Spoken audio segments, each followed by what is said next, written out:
I hear it said a lot that God thinks all life is precious.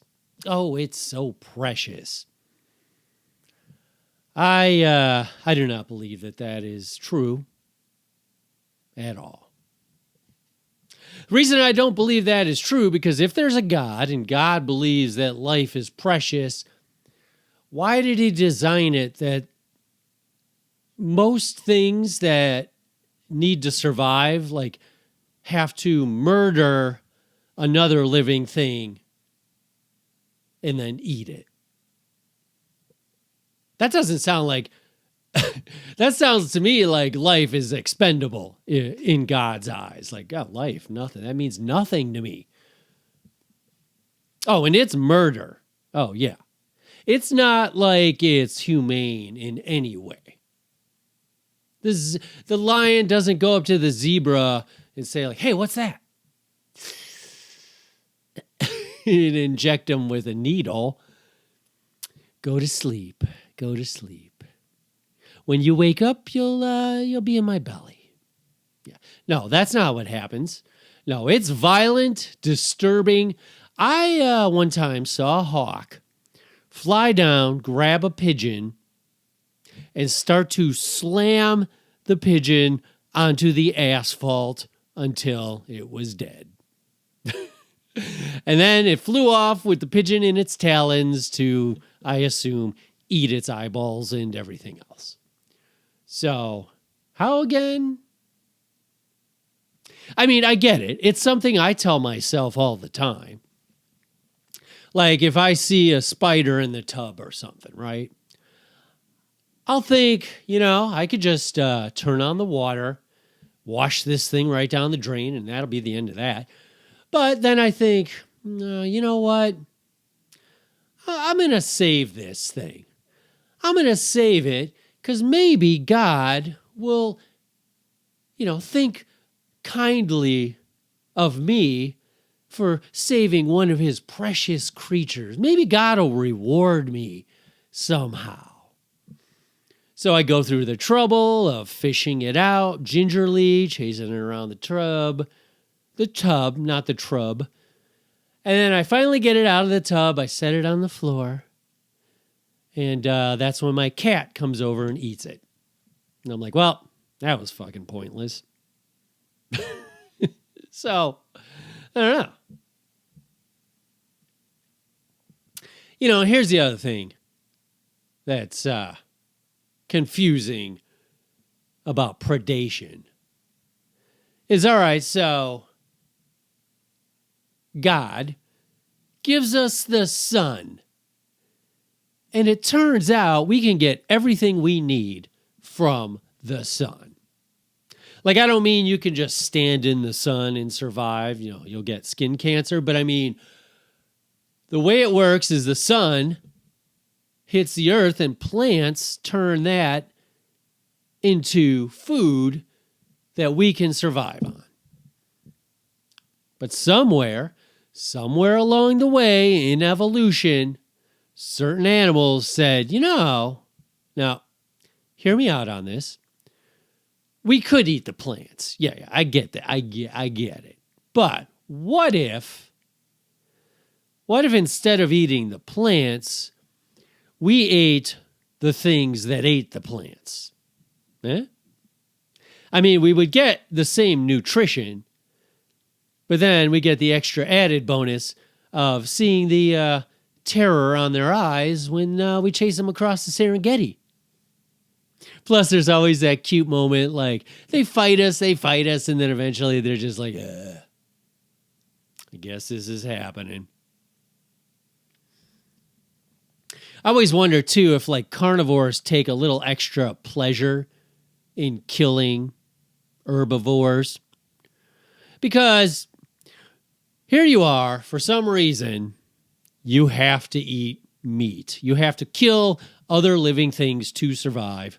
Thanks, God. But, turns out not as easy as you would think. I mean, I've watched enough nature shows to see that more times than not, the predator trying to kill his prey does not go well. And sometimes he's got to give up. He goes days without food. So I bet when he does finally catch one, there's an extra pleasure in it because it's like, you fuckers.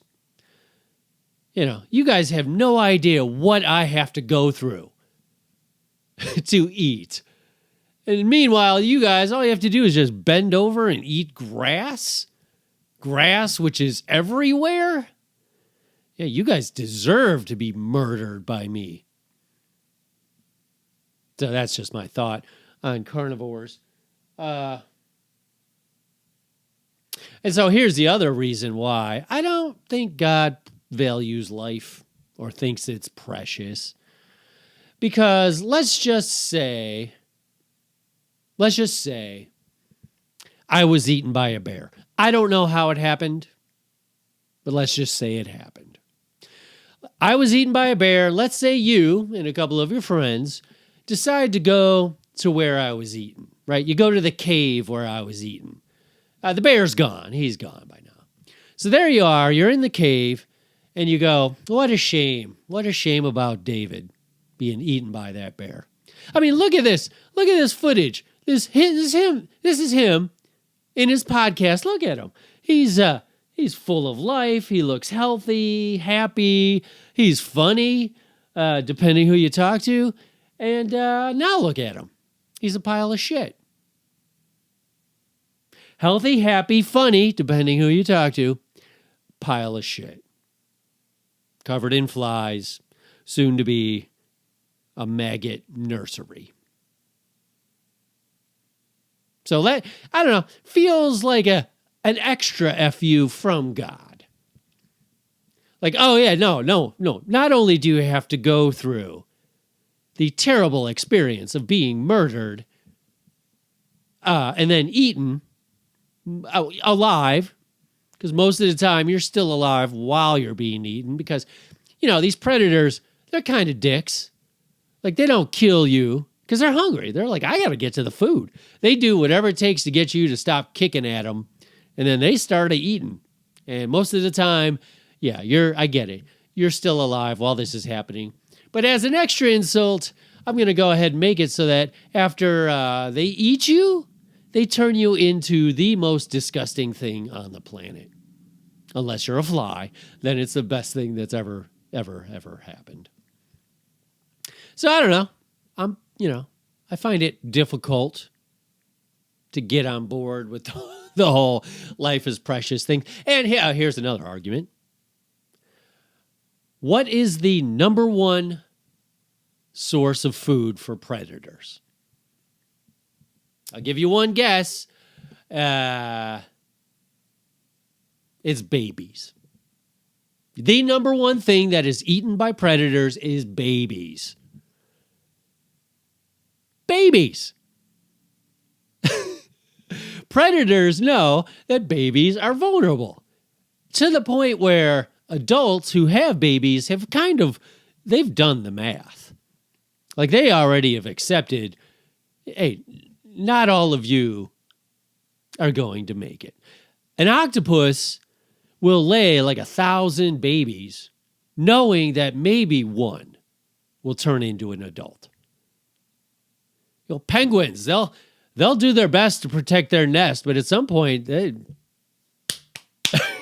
will gladly just walk away because they know they can try again another time. I mean, I saw this documentary where, so these lizards, they live on the beach, but for some reason, they lay their eggs inland. It's meant to be safer, right? But what happens is, for some reason, they all hatch simultaneously, kind of weird.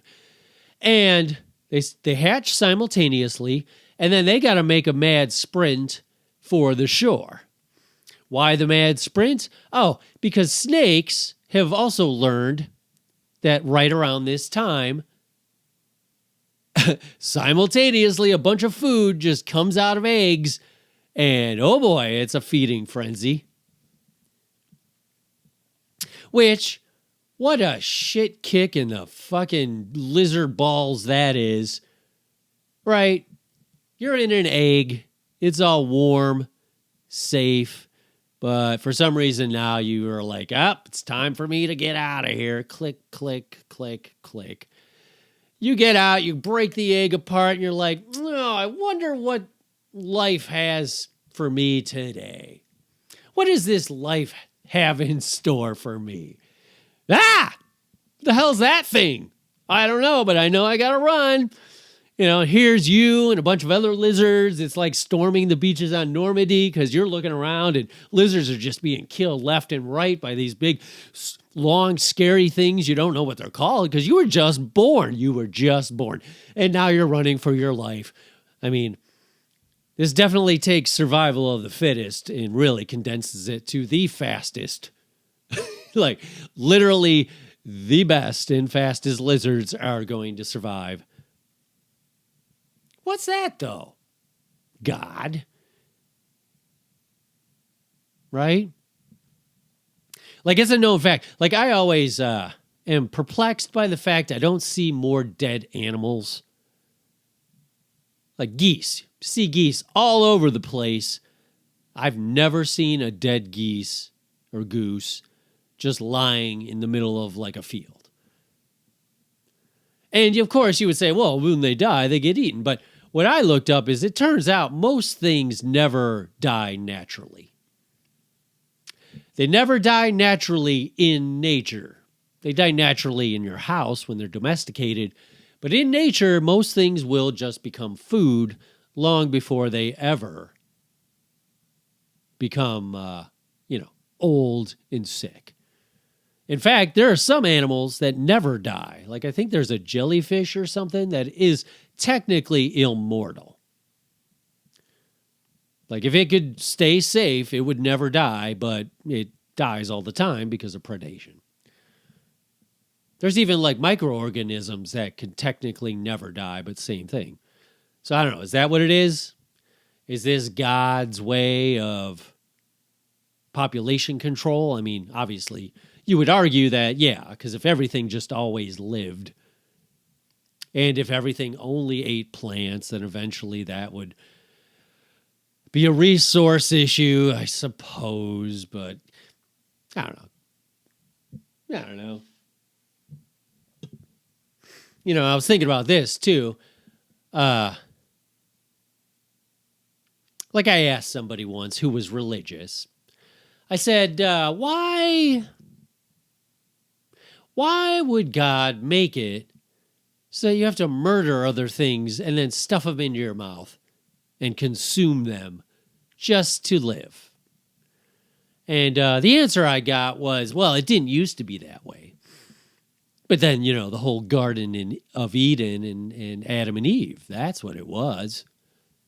Eve ate the apple she wasn't supposed to, and now this is what happened. Which I don't buy as a good reason, but it did make me think, like, what must have that been like for the animals? Right? So God creates earth, paradise. He's like, hey, I love life. Everybody, here you go. You want for nothing. It's beautiful all the time. There'll be a breeze, but it'll be a cool breeze. None of this warm breeze bullshit. No hot breezes. Cool breezes. You want for nothing. And as long as God damn it. Me damn it. That fucking Eve. She ate the apple. I told her not to fucking eat it. One thing. That's all I said. Don't eat the apple. She fucking ate it. Hey, I don't know why I have such a thing about apples that I'm willing to punish all of living things moving forward, but I just do. I don't know. Hey, I'm God. Don't question me. Anyway, how much would that have sucked for the animals, right? Like, I get it, punish the humans because they're the ones who disobeyed your direct order, but so here you are, Garden of Eden, a lion and a zebra, they are hanging out. The zebra's got her head on the lion's belly, and they're just loving life.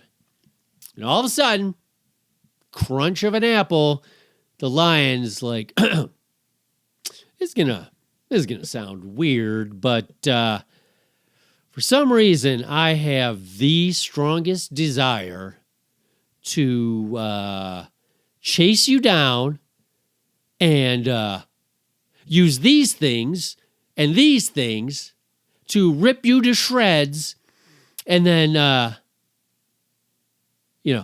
put you in my mouth and consume you. Does that make any sense? And the zebra's like, what? I don't understand what the fuck you're talking about. Like, yeah, the lion's like, I don't know either. I always wondered what these things were for. Like, why did I need such sharp claws and teeth? But now it totally makes sense. Because I'm going to use them to rip you apart and then stuff you in my mouth. And I'm going to rip you apart, and then, as an insult, I'm going to eat you from your asshole, starting with your asshole. I don't know why. These are all the things that I suddenly now feel compelled to do. So tell you what, since we're pals, since we were just hanging out, I'll give you like a 10-second head start before, It's not going to matter because of these things. Yeah. But this is the way it is now. Sorry. So that had to be it just had to be shitty for the animals. I was also thinking about this, like cannibalism. It's something I think about quite often. I was wondering, so obviously cannibalism is wrong, right? But I started thinking about the circumstances in history where humans have had to resort to cannibalism to survive. So we know the famous movie Alive, the soccer team crashes in the Andes or whatever, and they got to eat people to survive. There's a story of an expedition in the 1800s, the boat, the Terror, which is the coolest name for a boat. They got trapped in ice, and they had to eat humans to survive. And then there's even a television show on Showtime called Yellow Jackets. Same principle. Plane crash, stranded. Eventually, you turn to cannibalism. And, in that show, everyone is ashamed, almost to the point where, they don't want it to be discovered that they had to turn to cannibalism. But I always think, at what point is cannibalism okay? Obviously, Jeffrey Dahmer style, not okay. But stranded life or death situation, is it okay at that point? Would people judge you? I mean, we live in a cancel culture now where certainly that would get you a couple dings on Twitter or X or whatever the fuck it's called. But I think most sensible people would go, it's not the best, but I get it.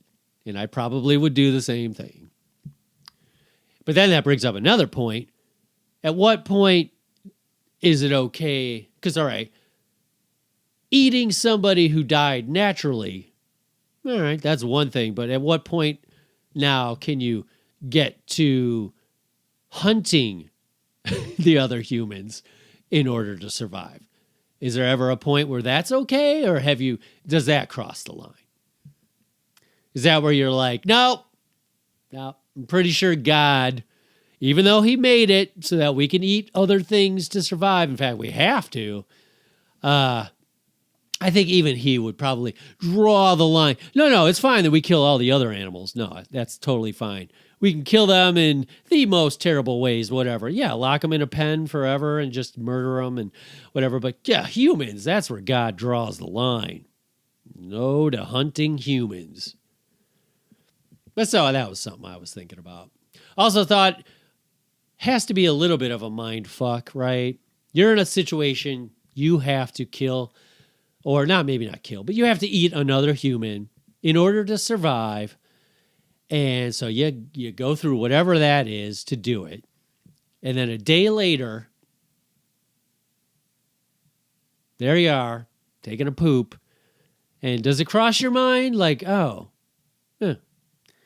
There's Henry. And what makes it worse too is you go through that, you eat another human, and it maybe keeps you alive another week. Like, it almost seems pointless, doesn't it? Like, I get it. You want to survive, but at some point, like, at what point are you just like, what am I even doing? I'm going to eat this guy. I'm going to feel terrible. I'm going to poop him out, and that's going to be disrespectful. And then what? A week later, now I got to do this all over again? Till maybe I get rescued. So, that's just... Also, I thought it would be funny if you don't want to eat somebody, but you're like, I got to do it to survive. And then you eat them, and it makes you sick, and you throw them back up again. Then what do? You've already committed to eating your friend. You've thrown it up. That's disgusting, but you need food. So do you just re-eat okay, this show's turning disgusting. Speaking of disgusting, and last note on this, actually 2 notes. So going back to what I was saying before, a lot of talk about aliens visiting us, right? But I wonder if aliens are visiting us, but have not come down to Earth, because maybe they are a being that survives on photosynthesis, right? They're like, hey, we get all this from the sun. Yeah, it's a beautiful little thing. Like, we never have to eat. We never run out of food. And then they come to Earth like, let's check out what's going on with these other beings. And what the fuck? Oh, my God. Oh, my, look. Hey, but Zorf, come over here. Look at what they're doing. Look at that. That is insane. Like, no, they're not even eating the plants. They're killing each other and then stuffing them into each other's mouths. Yeah, let's not go visit. Let's just hang out up here. Because, I mean, we're technically organic, and I don't want any part of whatever the fuck that is happening down there. So now I'll get to my last point. So I was thinking about, you also hear the phrase, God made us in his own image. So God makes me in his own image, or makes mankind in his own image, and then decides, oh, by the by, I'm going to infest you with bugs. Oh, yeah, you're going to be so filled with bugs that you're more bugs than you are human. Yeah. So, made in my own image, infested with microscopic bugs. I mean, they're everywhere. Like, just don't... At some point in your humanity, you're going to discover this, and it's going to be extremely disturbing. Most of your humanity... thousands and thousands and tens of thousands of years, nobody will even know that this is like my version of an Easter egg, says God. But at some point, you guys are going to discover it, and it is going to be disturbing to think, like, oh my God, my entire mouth has bugs in it. Like, if I dared to look at what's in my mouth under a microscope, I might never... I don't know what I would do. There's nothing I can do, but that's, if I dared to think about the fact that there are bugs that crawl from your eyelashes to your nose in the middle of the night and then go back up to your eyelashes to hang out. Yeah. So that's in your own image, God. So I guess God is infested with bugs, and I don't know. What was I saying? I don't know. That's what I was saying. So I guess my point is, life is not precious. Stop telling me it is. All I am ultimately is food, which is what I will be. People have said, like, what do you want done when you die? And I'm like, just throw me in a fucking box. If you could just throw me in the ground, I'd be fine with that. But I think legally they got to put me in a box. So just put me in a wooden box. Let it fucking get eaten by worms. I mean, it's the least I could do, right? I know people are like, I don't want to be eaten by worms and bugs. But I mean, you've been consuming other living things your whole life, so I think it's only fair. Plus, obviously, this is the way God meant it to be, so that you can be worm poop. That's our destiny. You're born, you live, and eventually you're worm poop.